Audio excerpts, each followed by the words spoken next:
सुना है और इसका यूज किया है। हम लोगों ने इसका यूज किया था मीटर ब्रिज में। मीटर ब्रिज जब मैंने पढ़ाया था वहां पे इसका यूज हुआ था। फिर इसका यूज हुआ था कहाँ पे? स्ट्रेच्ड वायर पोटेंशियोमीटर में। इसका यूज हमने किया था बैलेंस्ड व्हीटस्टोन ब्रिज में।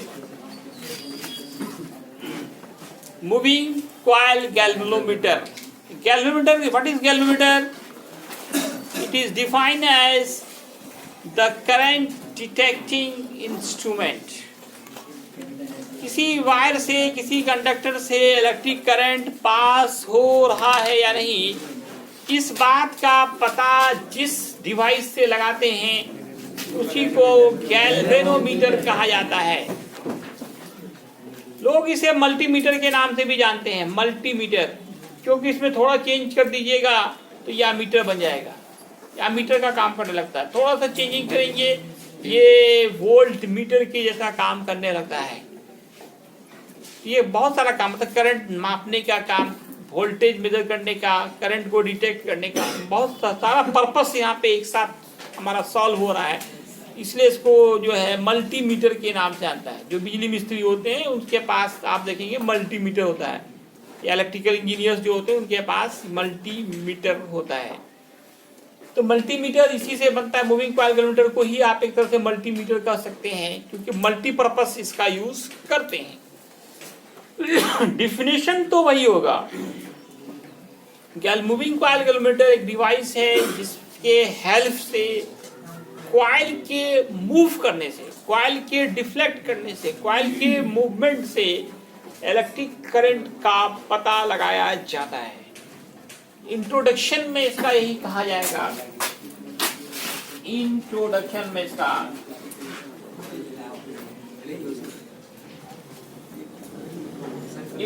डिवाइस, ये एक डिवाइस है which is used to detect electric current by deflection, by movement of coil. It's called moving coil galvanometer.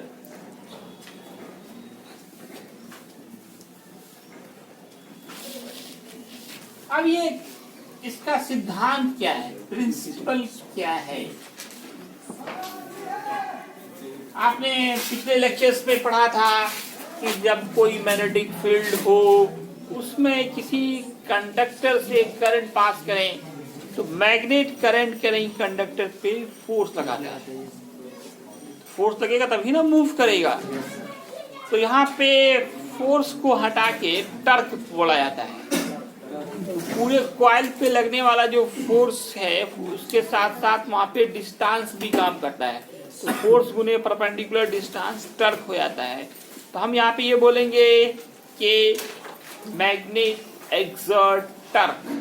जब किसी ऑब्जेक्ट पे टर्क लगेगा तो वो डिफ्लेक्ट होगा, घूमेगा, डिफ्लेक्शन इसमें होगा, एंगुलर डिफ्लेक्शन, और टर्क कोणीय विक्षेपण होगा इसमें। टर्क इसका प्रिंसिपल है कि magnet exert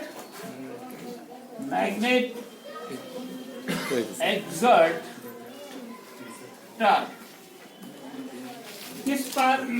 on current carrying coil. ये इसका प्रिंसिपल है। Magnet exert torque on current carrying coil. इसके मेन पार्ट्स की बात की जाए,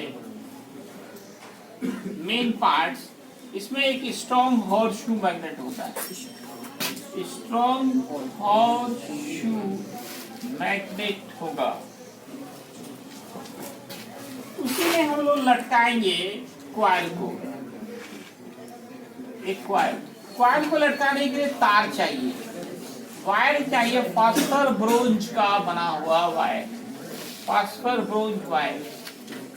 एक कॉन्केव मिरर लगाते हैं इसमें, इसको अधिक सेंसिटिव बनाने के लिए एक कॉन्केव मिरर लगा होता है, कॉन्केव मिरर। एक स्प्रिंग भी इसमें यूज करते हैं। एक कौन बड़बड़ कर रहा है? पिन ऑफ साइलेंस, नो बड़बड़िंग। अब इनका फिगर देखें आप, कंस्ट्रक्शन फिगर उधर बनाएंगे आप। ऑल पार्ट्स को कंस्ट्रक्शन में ज्यादा लिखना नहीं, मेन फिगर बना के और लिखना है all parts are arranged and shown as in figure. तो सबसे पहले आप एक स्ट्रॉन्ग हॉर्सशू मैग्नेट बनाइए। स्ट्रॉन्ग हॉर्सशू मैग्नेट, हिंदी में नाल चुंबक कहते हैं। हिंदी में क्या बोलते हैं? नाल चुंबक। एक स्ट्रॉन्ग हॉर्सशू मैग्नेट बना करके इनके दोनों पोल्स के बीच, इनके दोनों पोल्स के बीच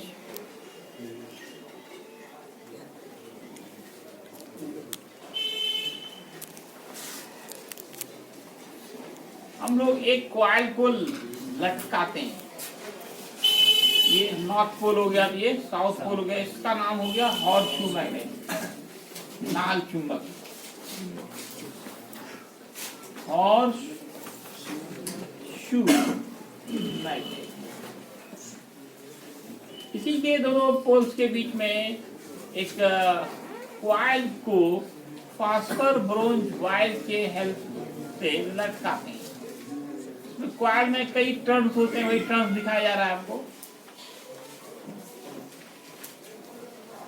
रेक्टेंगुलर कॉइल लिया जाता है और उसको स्प्रिंग लगा दिया जाता है। यहाँ से यहाँ पे एक कॉन्केव मिरर लगाते हैं, अवतल दर्पण, और इसको हम लोग ऊपर में, ये पूरा एक बॉक्स के अंदर बंद रहता है ना, वुडन बॉक्स में, जिसके चारों तरफ ग्लास लगा होता है ताकि आप बाहर से रिफ्लेक्शन देख सकें। उसी बॉक्स के ऊपर में जो बॉक्स ऊपर वाला ढक्कन होता है, उसी पे इसको यहाँ पे टाइट करके लटकाया जाता है। ये आपका कॉन्केव मिरर हो गया। ये फास्फर ब्रोंज वायर है।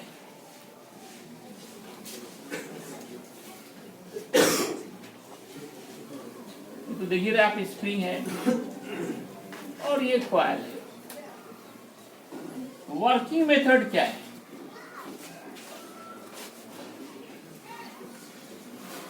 जैसे ही कॉइल से आप करंट पास कीजिएगा, जैसे ही कॉइल से इलेक्ट्रिक करंट पास करेंगे, इस कॉइल पर मैग्नेट टॉर्क लगाएगा, जिससे ये डिफ्लेक्ट होगी। इसका जो डिफ्लेक्शन है, ये पता लगाने के लिए इसमें एक कॉन्केव मिरर लगाया गया है।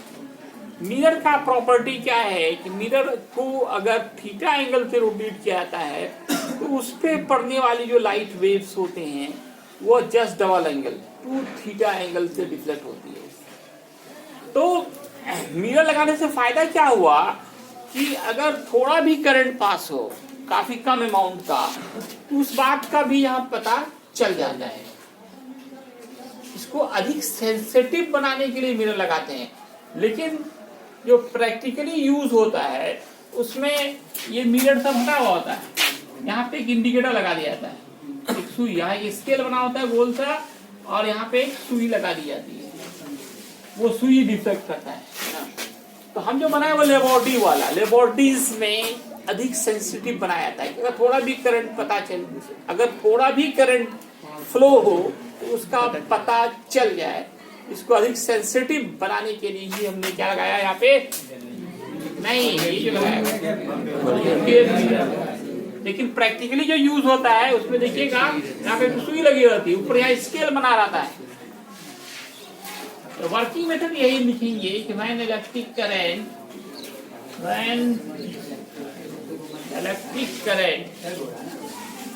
passes through coil, then magnet applied torque on coil, due to which coil deflects.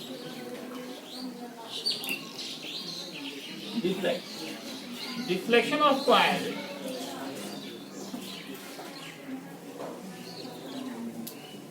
is fine. Yeah, show that deflection of coil show that electric current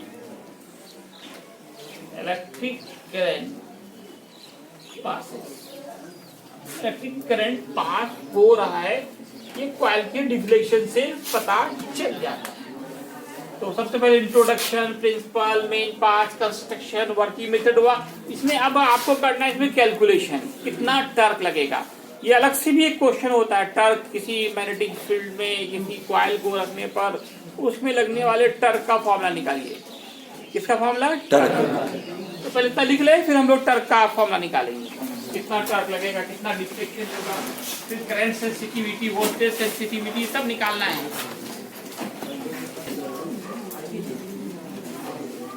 हो गया। अब आप आप कैलकुलेशन करेंगे कि कितना टर्क लग रहा है और क्या डिफ्लेक्शन होगा, दोनों के बीच क्या रिलेशन होगा। तो मान लिया जाए कि let a coil of length L with the area capital A, number of turns and capital इसमें कुछ भी दे सकते हैं, is hanged inside a perpendicular magnetic field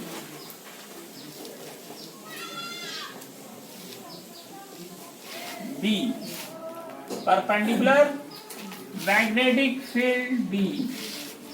तो फोर्स कितना होगा? When I current passes,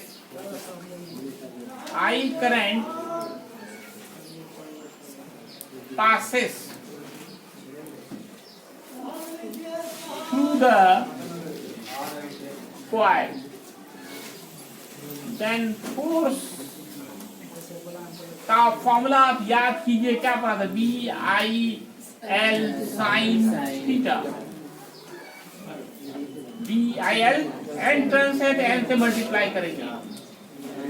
यहाँ परपेंडिकुलर मैग्नेटिक फील्ड होने के कारण थीटा 90 होगा और साइन 90 का मान 1, BIL इंटू 1 क्या है? NBIL। ये निकला फोर्स कितना निकला? NBIL। तो टर्क कितना होगा? नाउ टर्क का फॉर्मूला होता है F क्रॉस R या R क्रॉस F, दोनों भी बोल सकते हैं। R यहाँ पे जो ब्रेक है वो R का काम करेगा और फोर्स हमारा निकला NBIL। NBI कौन बोल रहा है? ये L गुने B को एरिया कहेंगे, NBIA। ये टर्क आ गया। अब आप टर्क के बारे में जानिए कि जितना ज्यादा टर्क लगेगा उतना ज्यादा डिफ्लेक्शन होगा। Torque is directly proportional theta.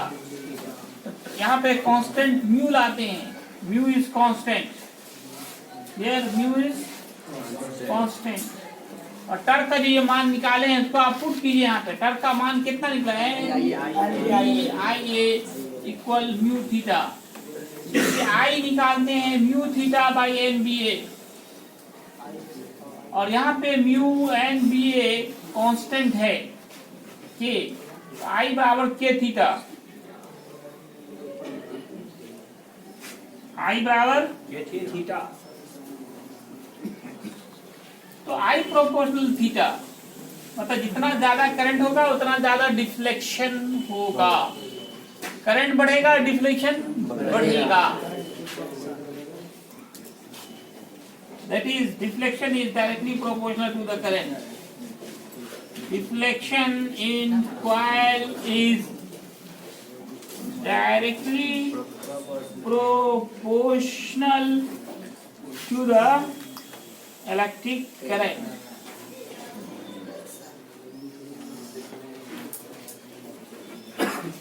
जितना ज्यादा करंट देंगे उतना ज्यादा क्या होगा, डिफ्लेक्शन होगा।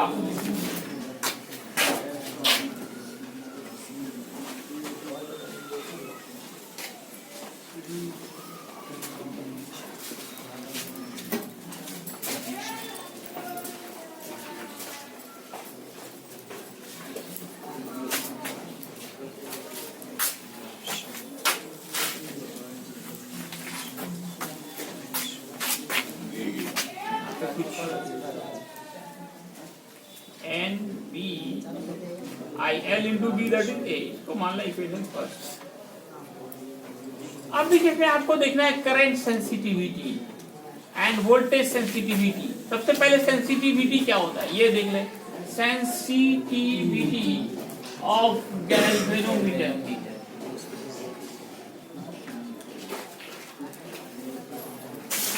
What is sensitivity of galvanometer? अच्छा, इस कैलकुलेशन के बाद मैं फिर से दिखाना चाहूंगा।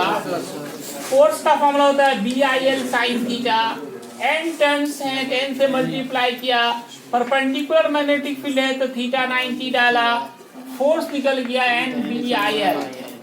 टर्क का फॉर्मूला होता है R गुने F, जो चौड़ाई होगा वो R का काम करेगा परपेंडिकुलर डिस्टेंस का।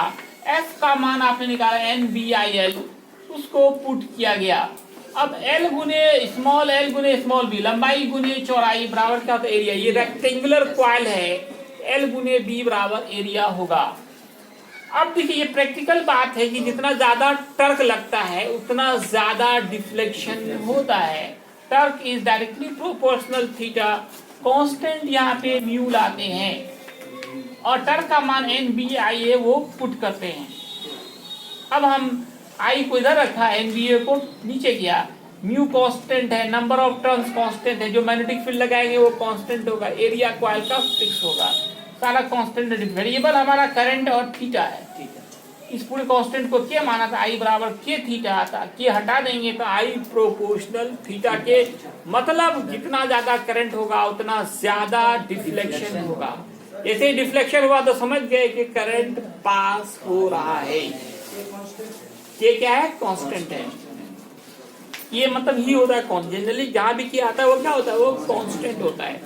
अब जो हमारा टॉपिक है वो सेंसिटिविटी ऑफ गैल्वेनोमीटर है।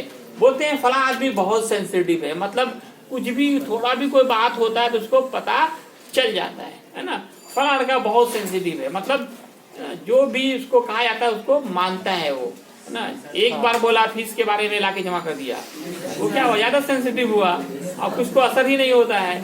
इसी तरह से गैल्वेनोमीटर में भी होता है कि अगर थोड़ा भी करंट पास हुआ तो वो पता चल जाता है, वो ज्यादा सेंसिटिविटी क्या है कि करंट को डिटेक्ट करने की कैपेसिटी, मिनिमम करंट को, कम से कम कितने करंट को ये डिटेक्ट कर सकता है, पता बता सकता है, वही उसका क्या कहलाएगा, सेंसिटिविटी कहलाएगा। The capacity to detecting, the capacity to detecting electric current, electric current is called current sensitivity. It is called sensitivity of galvanometer. The capacity of detecting electric current is called sensitivity of galvanometer.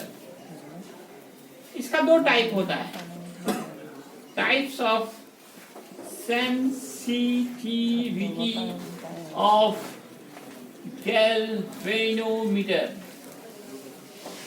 एक number पे होता है current sensitivity,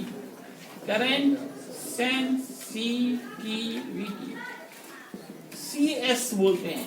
इसका formula होता है theta by I, कितना deflection हुआ और कितना करंट हुआ, कितना डिफ्लेक्शन हुआ और कितना करंट पास किया, वो आपका कहलाएगा, क्या कहलाएगा, करंट सेंसिटिविटी। इसका फॉर्मूला यहाँ से निकालिए, इक्वेशन सेकंड से देखिए, थीटा बाई आई निकालना चाहे तो क्या होगा, थीटा को इधर रखें, आई को नीचे कर दें, एनबीए को ऊपर कर दें, ब्यू को नीचे कर दें, तो थीटा बटे आई का क्या मान निकल रहा है, बोलो कोई भी, थीटा बटे आई निकालेंगे, एनबीए ऊपर गया, एनबीए, और म्यू कहाँ जाएगा, ऐसा यूनिट इसका क्या होगा, SI यूनिट ऑफ CS क्या होगा सर? इसका एंगल का रेडियन होता है और इसका एम्पियर, रेडियन पर एम्पियर। डायमेंशन क्या होगा CS का? करंट सेंसिटिविटी का डायमेंशन क्या होगा? एंगल का कुछ नहीं होता है, M0, L0, T0, I inverse. दूसरा होगा voltage sensitivity, voltage sensitivity VS कहेंगे, थीटा बाई V होगा और V को लिखेंगे IR। थीटा बटे I को इसका मान हम लोग निकाले हैं NBA by mu, NBA by mu गुने R। ये आपका हो गया VS। VS बोला तो voltage sensitivity, theta by I का मान यहां से पुट कर दें आप। थीटा बटे I का मान कितना निकला? NBA बाई V का फॉर्मूला ओम्स लॉ से क्या पढ़ते हैं? I इंटू R, V बराबर IR। और थीटा बाई I का मान वहां से निकाल लिया इक्वेशन 4 से, NBA बाई म्यू। N यहाँ देखिए ना, थीटा बटे I का ही ना मान है, NBA बाई म्यू। और देखिए NBA बाई म्यू को फिर क्या लिख सकते हैं? CS, तो CS बाई R ये भी बोल सकते हैं, CS बाई R। ऐसा यूनिट बताया जाए। और VS वोल्टेज सेंसिटिविटी का, इसका रेडियन, इसका वोल्ट, रेडियन पर वोल्ट। डायमेंशन बताया जाए वोल्टेज सेंसिटिविटी का, क्या होगा? M0 L0 किसका ना होगा जी? ऊपर वाले का ना। और वोल्टेज का क्या होता था? भूल गए? याद है? ML square inverse I inverse. अब M पे +1 है नीचे में, ऊपर गया तो -1। L पे +2 नीचे, ऊपर गया -2। T पे -3 ऊपर गया +1। तो ये है हमारा वोल्टेज सेंसिटिविटी। अगले क्लास में हम लोग अगले लेक्चर में जो पढ़ेंगे, आमीटर कैसे बनता है और वोल्ट मीटर कैसे बनता है। ये दोनों ही आमीटर और वोल्ट मीटर जो बनते हैं वो किससे बनते हैं? इसी मूविंग कॉइल गैल्वेनोमीटर से ही थोड़ा सा परिवर्तन करने के बाद वो आमीटर और वोल्ट मीटर बन जाता है। चलिए इतना लिख लिया जाए।